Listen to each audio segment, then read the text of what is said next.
ಆಕಾಶವಾಣಿ ಮೈಸೂರು.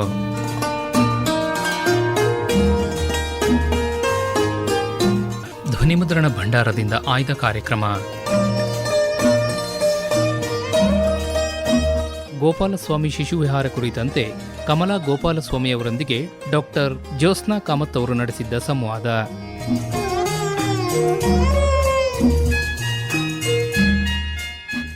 ಶ್ರೀಮತಿ ಕಮಲಾ ಗೋಪಾಲಸ್ವಾಮಿಯವರಿಗೆ ನಮಸ್ಕಾರ. ನಿಮ್ಮ ಪತಿ ದಿವಂಗತ ಡಾಕ್ಟರ್ ಗೋಪಾಲಸ್ವಾಮಿಯವರು ಹಲವಾರು ಕ್ಷೇತ್ರಗಳಲ್ಲಿ ಪ್ರಯೋಗಗಳನ್ನು ಮಾಡಿ ಮೌಲಿಕ ಸಂಶೋಧನೆಗಳಿಗೆ ಹೆಸರುವಾಸಿ. ಆಕಾಶವಾಣಿಯ ಸ್ಥಾಪಕರಾಗಿದ್ದ ಹಾಗೆ ಅವರು ಮನಃಶಾಸ್ತ್ರದಲ್ಲಿ, ಮಕ್ಕಳ ಶಿಕ್ಷಣದಲ್ಲಿ ಕೂಡ ಸಾಕಷ್ಟು ಹೆಸರು ಮಾಡಿದವರು. ಈಗ ಮೈಸೂರಿನಲ್ಲಿ ಅವರು ಮೊದಲನೆಯದಾಗಿ ಅಂದರೆ ನಾನು ಕೇಳಿದ ಹಾಗೆ ದಕ್ಷಿಣ ಭಾರತದಲ್ಲಿಯೇ ಶಿಶುವಿಹಾರವನ್ನು ಮೊದಲಿಗೆ ಪ್ರಾರಂಭಿಸಿದವರು. ಈ ಶಿಶುವಿಹಾರದ ಬಗ್ಗೆ ಕೆಲವೊಂದು ವಿಚಾರಗಳನ್ನು ತಮ್ಮ ಬಾಯಿಂದಲೇ ಕೇಳಬೇಕು ಅಂತ ನಮಗೆ ಆಸೆ. ದಯವಿಟ್ಟು ಅದರ ಬಗ್ಗೆ 4 ಮಾತು ಹೇಳ್ತೀರಾ? ಆಯ್ತು. ಈ ಶಿಶುವಿಹಾರ ನಮ್ಮ ಮನೆಯಲ್ಲಿ, ಒಂಟಿಕೊಪ್ಪಲ್ ಮನೆಯಲ್ಲಿ ಮೊದಲು ಸ್ಥಾಪಿತವಾಯಿತು. ಅದನ್ನು ಪ್ರಾರಂಭಿಸೋದಕ್ಕೆ ನಮ್ಮ ಯಜಮಾನರು ಈ ಹೆಂಗಸರಿಗೆ ಮನೆಯಲ್ಲಿ ಇನ್ನೇನಾದರೂ ಒಂದು ಪ್ರೀ ಆಕ್ಯುಪೇಷನ್ ಇರಬೇಕು ಅನ್ನೋದಕ್ಕೋಸ್ಕರ ನಮ್ಮ ಅತ್ತೆಯವರು ತುಂಬ ಶ್ರದ್ಧೆ ತೊಗೊಂಡು ಸ್ಕೂಲೆಲ್ಲ ನಡೆಸಿದ್ರು. ಆಕ್ಯುಪೇಷನ್ ಇರಬೇಕು ಅನ್ನೋದಕ್ಕೋಸ್ಕರ ಮಾಡರ್ನ್ ಟೀಚಿಂಗ್, BP ಬಾಲಾಡ್ ಇವ್ರ ಪುಸ್ತಕಗಳೆಲ್ಲ ತಂದು ಕೊಟ್ಟು ಇದನ್ನು ಓದು ಅಂತ ಹೇಳಿ, ಅದು ಓದಿದ್ಮೇಲೆ ಮನೆಯಲ್ಲೇ ನಾವು ಈ ಮಕ್ಕಳಿಗೋಸ್ಕರ 3 ರಿಂದ 5 ವರ್ಷದವರೆಗೆ ಒಂಟಿಕೊಪ್ಪಲ್ ಮನೆಯಲ್ಲಿಯೇ ಮೊದಲು ನಾವು ಶುರು ಮಾಡಿದ್ದು ಈ ಸ್ಕೂಲ್. ಅದಕ್ಕೆ ಬೇಕಾದ ಟಾಯ್ಸು, ಸಾಮಾನುಗಳೆಲ್ಲ ಮೊದಲು 4-5 ಹುಡುಗರು ಬರ್ತಾಯಿದ್ರು. ಬರ್ತಾ 15-20 ಹುಡುಗರಾದರು. ಈ ಮಕ್ಕಳಿಗೆ ಆಟಿಕೆಗಳನ್ನು ತಂದರು ಅಂತ ಹೇಳಿದ್ರಲ್ಲ, ಅವುಗಳಲ್ಲಿ ಯಾವ್ಯಾವ ಇದ್ವು? ಅದರಲ್ಲಿ ಸೀಸಾ ಇತ್ತು, ಕ್ಲೈಂಬಿಂಗ್ ಫ್ರೇಮ್ ಇತ್ತು, ಆಮೇಲೆ ಪೆಡಲ್ ಕಾರ್ ಇತ್ತು, ಆಟದ ಸಾಮಾನೆಲ್ಲ ಇತ್ತು, block building, story telling charts ಇತ್ತು, ಪಿಕ್ಚರ್ ಚಾರ್ಟ್ಸು, ಆಲ್ಫಾಬೆಟಿಂದ ಚಾರ್ಟ್ಸು, ಇದೆಲ್ಲ ಇತ್ತು. ಬೇಕಾದಷ್ಟು ಇದೆಲ್ಲ ಎಕ್ವಿಪ್ಮೆಂಟ್ ಎಲ್ಲ ತಂದಿಟ್ಟಿದ್ರು. ಅಂದರೆ ಅಲ್ಲಿ ತನಕ ತೀರಾ ಚಿಕ್ಕ ಹುಡುಗರಿಗೆ ಯಾವ ಸ್ಕೂಲಿನ ವ್ಯವಸ್ಥೆಯೂ ಇರಲಿಲ್ಲ ಅಂದ ಹಾಗಾಯಿತು. ಹೌದು. ಈ ಚಿಕ್ಕ ಮಕ್ಕಳಿಗೆ ಈ ಪಿಕ್ಚರ್ ಚಾರ್ಟ್ನಿಂದಾನೇ ಅವರಿಗೆ ಆಲ್ಫಾಬೆಟ್ಸು, A ಅಂದರೆ ಆ್ಯಪಲ್, B ಅಂದರೆ ಹೀರು, ಇದೇ ಥರ ಇಂಗ್ಲೀಷ್ನಲ್ಲಿ, ಅದು ಕನ್ನಡದಲ್ಲಿಯೂ ಕೆಲವು ಇದ್ದದನ್ನು ಅವ್ರ ಮಕ್ಕಳಿಗೆ ನಮ್ಮ ಅತ್ತೆಯವ್ರು ಹೇಳ್ಕೊಡ್ತಾಯಿದ್ರು. ಆಮೇಲೆ ಇದು ನಂಬರಿಗೆ ಕೆಲವು ಮಣಿಗಳಿಟ್ಟು, ಮಣಿಯಿಂದ 1, 2, 3 ಈ ಥರ. ಅದ್ರ ಮೇಲೆ ಬಣ್ಣಗೆ ಹೇಗೆ ಹೇಳ್ಕೊಡ್ಬೇಕು ಅಂದರೆ, ಆ ಬ್ಲಾಕ್ಸ್ನಲ್ಲಿ ಒಂದೊಂದು ಬಣ್ಣನೂ ಇರೋದು, ಆ ಬಣ್ಣ ಹೇಳ್ಕೊಡ್ಬೇಕು ಮಕ್ಕಳಿಗೆ ಅಂತ ಆ ಬ್ಲಾಕ್ಸ್ ಎಲ್ಲ ತಂದಿದ್ರು. ಅದೆಲ್ಲ ತೋರಿಸ್ಕೊಟ್ಟು ಇದನ್ನು ಮಕ್ಕಳಿಗೆ ಅದ್ರ ಜೊತೆಗೆ ನರ್ಸರಿ ರೈಮ್ಸು ಹೇಳಿ. ಹೌದು, ನರ್ಸರಿ ರೈಮ್ಸು ಅಂದ್ರಲ್ಲ, ಶಿಶುಗೀತೆ. ಹೌದು. ಅವನ್ನ ನೀವು ಹೇಗೆ ದೊರಕಿಸಿದ್ರಿ?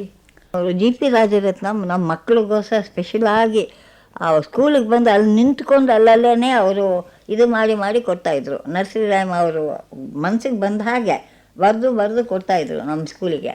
ಅಂದರೆ GP ರಾಜರತ್ನಂಗೂ ನಿಮ್ಮ ಶಿಶುವಿಹಾರಕ್ಕೂ ಸಂಬಂಧ ಇತ್ತು ಅಂದಾಗ ಆಯಿತು. ಬೇಕಾದಷ್ಟು ನಮ್ಮ ಯಜಮಾನರು ಕಂಡ್ರೆ ತುಂಬ ಅವರಿಗೆ ಮರ್ಯಾದೆ. ಇದು ಅವ್ರಿಗೋಸ್ಕರ ಬಂದು ಅವ್ರು ಇದೆಲ್ಲ ಮಾಡಿಕೊಟ್ಬಿಟ್ಟು ಹೋದರು. GP ರಾಜರತ್ನಂ ನರ್ಸರಿ ರೈಮ್ಸು ಕನ್ನಡದಲ್ಲಿ ಬರ್ಕೊಟ್ಟು, ಕಡಲೆಪುರಿ, ಇದಕ್ಕೆ ಎಷ್ಟೋ ಪುಸ್ತಕ ಇದೆ, ಅದೆಲ್ಲ ಸ್ಕೂಲಿಗೆ, ತುತ್ತೂರಿ, ತೂತೂರಿ, ಇದೆಲ್ಲ ನಮ್ಮ ಸ್ಕೂಲಿಗೋಸ್ಕರನೇ ಅವರು ಮೊದಲು ಬರ್ಕೊಟ್ಟಿದ್ರು.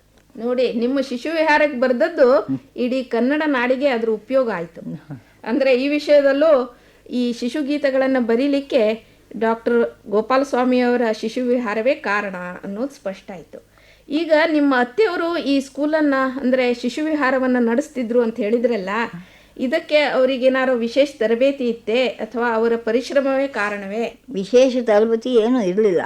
ಅವರು ಈ ಪುಸ್ತಕಗಳನ್ನೆಲ್ಲ ಓದಿ, ಮಾಡರ್ನ್ ಟೀಚಿಂಗು, ಬಾಲಾಡು ಅದೆಲ್ಲ ಓದಿದ್ದು, ಅದ್ರ ಮೇಲೆ ಅವ್ರು ನಡ್ಸ್ಕೊಂಡು ಬಂದರು. ಅವರೇನು ಸ್ಪೆಷಲಾಗಿ ಏನೋ ಇದು ಮಾಡಿದ್ರು. ಈಗ ಈ ನಿಮ್ಮ ಶಿಶುವಿಹಾರ ಪ್ರಾರಂಭದಲ್ಲೇ ಹೇಗಿತ್ತು ಮತ್ತು ಅದು ಹೇಗೆ ಬೆಳವಣಿಗೆ ಹೊಂತು, ಇದರ ಬಗ್ಗೆ ಸ್ವಲ್ಪ ಹೇಳ್ತೀರಾ? ಪ್ರಾರಂಭದಲ್ಲಿ ನಮ್ಮ ಮನೆಯಲ್ಲಿಯೇ ನಾವು ನಡೆಸಿದ್ದು. ಅಲ್ಲಿ ಒಂದು 3-4 ಮಕ್ಕಳು ಬರ್ತಾಯಿದ್ರು. ಆವಾಗ ನಮ್ಮ ಅತ್ತೆಯವರು ಕೊಂಚವಾಗಿ ಮಕ್ಕಳಿಗೆ ತೋರಿಸ್ಕೊಡ್ತಾಯಿದ್ರು. ಅದು ಆಮೇಲೆ ಅಲ್ಲಿ ಸಂಖ್ಯೆ ಜಾಸ್ತಿ ಆಗ್ತಾ ಬಂತು. ಮಕ್ಕಳಿಗೆ ನಾವು ಅಲ್ಲಿ ಜಿಂಕೆ, ಕೋತಿ, ಮೊಲ ಇದೆಲ್ಲ ಬೇಕಾದಷ್ಟು ಪ್ರಾಣಿಗಳನ್ನ ಇಟ್ಕೊಂಡಿದ್ವಲ್ಲ, ಮನೆಯಲ್ಲೇ ಸಾಕ್ತಾ ಇದ್ವಿ. ಅದು ಒಂಥರ ಅಟ್ರಾಕ್ಷನ್ ಮಕ್ಕಳಿಗೆ. ಅದರಿಂದ ಮಕ್ಕಳು ಅಲ್ಲಿ ಸ್ಕೂಲಿಗೆ ಬರೋರು ಅದನ್ನು ನೋಡಿಕೊಂಡು ಅದ್ರ ಜೊತೆಗೆ ಪಾಠನೂ ನಾವು ನಡೆಸ್ತಾ ಇದ್ವಿ. ನರ್ಸರಿ ರೈಮ್ಸು ಚಿಕ್ಕ ಚಿಕ್ಕ ಮಕ್ಕಳು ಅಲ್ಲಿ ಬರ್ತಾ ಇದ್ದಿದ್ದು ಆಗಿನ ಕಾಲದಲ್ಲಿ. ಆ ಮಕ್ಕಳಿಗೆ ಎಷ್ಟು ಬೇಕೋ ಅಷ್ಟು.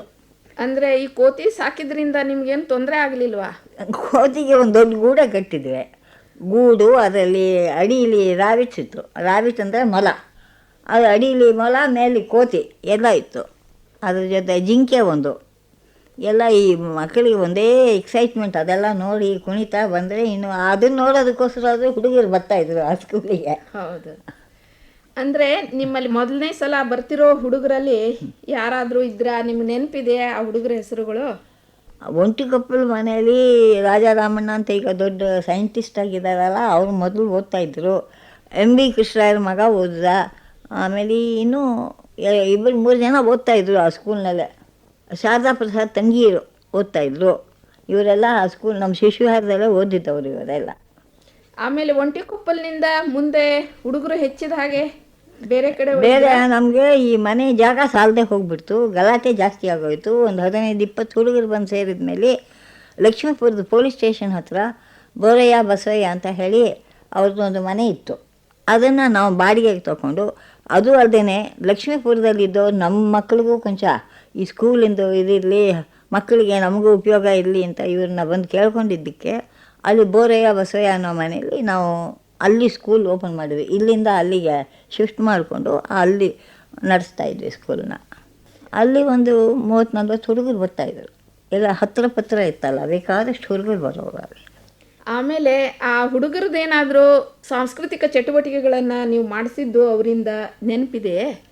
ನಮ್ಮ ಸ್ಕೂಲ್ನಲ್ಲಿ ವೆರೈಟಿ ಎಂಟರ್ಟೈನ್ಮೆಂಟ್ ಅಂತ ನಾವು ಇಡ್ತಾಯಿದ್ವಿ ಮಕ್ಕಳಿಗೆ ಬೇಕಾದಷ್ಟು. ಅದರಲ್ಲಿ ಡಾನ್ಸು, ಡ್ರಾಮಾ, ನಾಟಕಗಳು.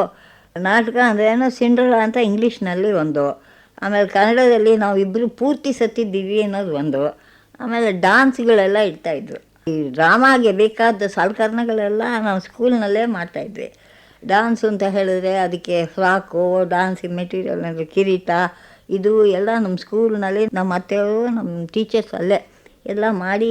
ಈ ಸ್ಟೇಜ್ ಕೂಡ ನಮ್ಮ ಸ್ಕೂಲ್ನಲ್ಲೇ ಕಾರ್ಪೆಂಟರ್ನ ಕರೆಸಿ ಎಲ್ಲ ನಾವು ಅಲ್ಲೇ ಮಾಡಿದ್ವಿ. ಹೊರಗೆ ಒಂದು ಸಾಮಾನು ನಾವು ತಗೊಳ್ಳಿ.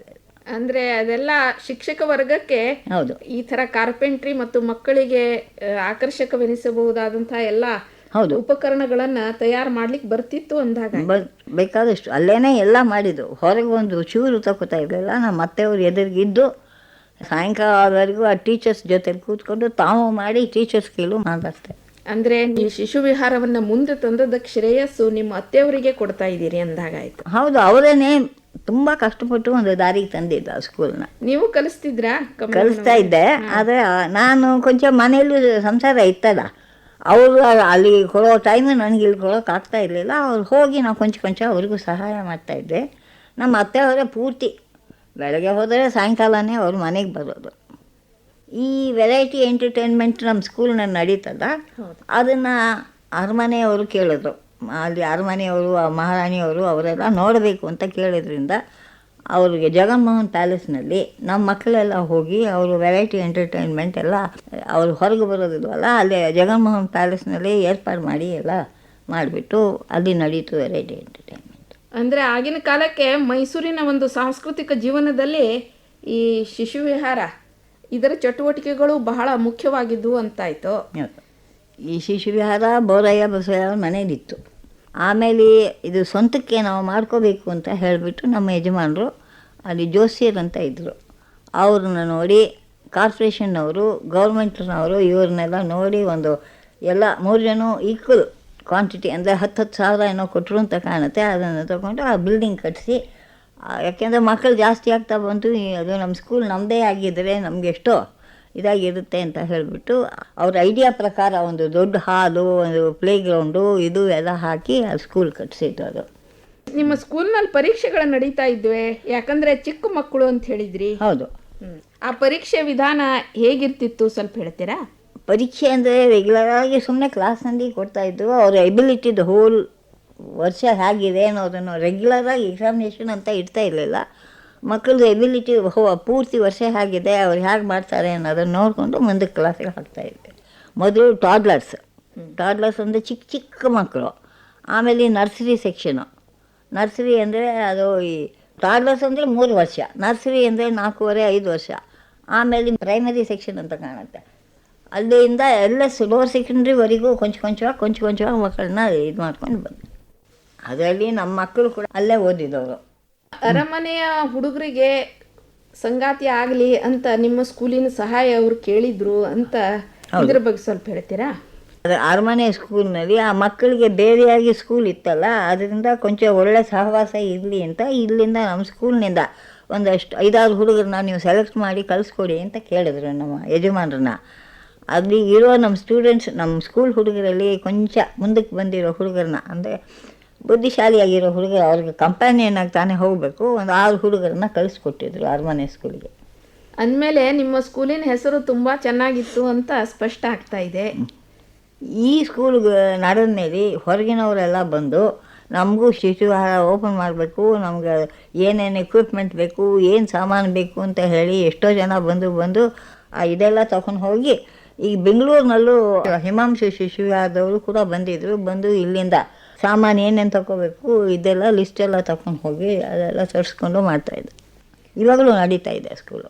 ಅಂದರೆ ಎಲ್ಲ ಶಿಶು ವಿಹಾರಗಳಿಗೆ ತಾಯಿ ಗೋಪಾಲ ಸ್ವಾಮಿಯವರು ಶಿಶು ವಿಹಾರ ಅಂದಂಗಾಯಿತು. ಶಿಶುವಿಹಾರ ಅಂತ ಹೆಸರು ಬಂದಿದ್ದೆ ಮೊದಲು ಇಲ್ಲಿ, ಅದ್ರ ಜೊತೆ ಇದೆಲ್ಲ ಬ್ರಾಂಚಸ್. ಅಂತೂ ಮೈಸೂರಿನಲ್ಲಿ ಮೊಟ್ಟ ಮೊದಲನೆಯದಾಗಿ ಈ ಶಿಶು ವಿಹಾರ ಸ್ಥಾಪಿಸಿದ್ದರ ಕಥೆಯನ್ನು ನಮ್ಗೆ ಹೇಳಿದ್ದಕ್ಕೆ ನಿಮಗೆ ಧನ್ಯವಾದಗಳು. ನಮಸ್ಕಾರ. ಗೋಪಾಲಸ್ವಾಮಿ ಶಿಶು ವಿಹಾರ ಕುರಿತಂತೆ ಕಮಲಾ ಗೋಪಾಲಸ್ವಾಮಿ ಅವರ ಜೊತೆ ಡಾಕ್ಟರ್ ಜ್ಯೋತ್ಸ್ನಾ ಕಾಮತ್ ಅವರು ನಡೆಸಿದ್ದ ಸಂವಾದವನ್ನು ಕೇಳಿದಿರಿ. ಈ ಕಾರ್ಯಕ್ರಮವನ್ನು 7/5/1986ರಲ್ಲಿ ಮೈಸೂರು ಆಕಾಶವಾಣಿ ಕೇಂದ್ರದಲ್ಲಿ ಧ್ವನಿಮುದ್ರಿಸಿಕೊಳ್ಳಲಾಗಿತ್ತು.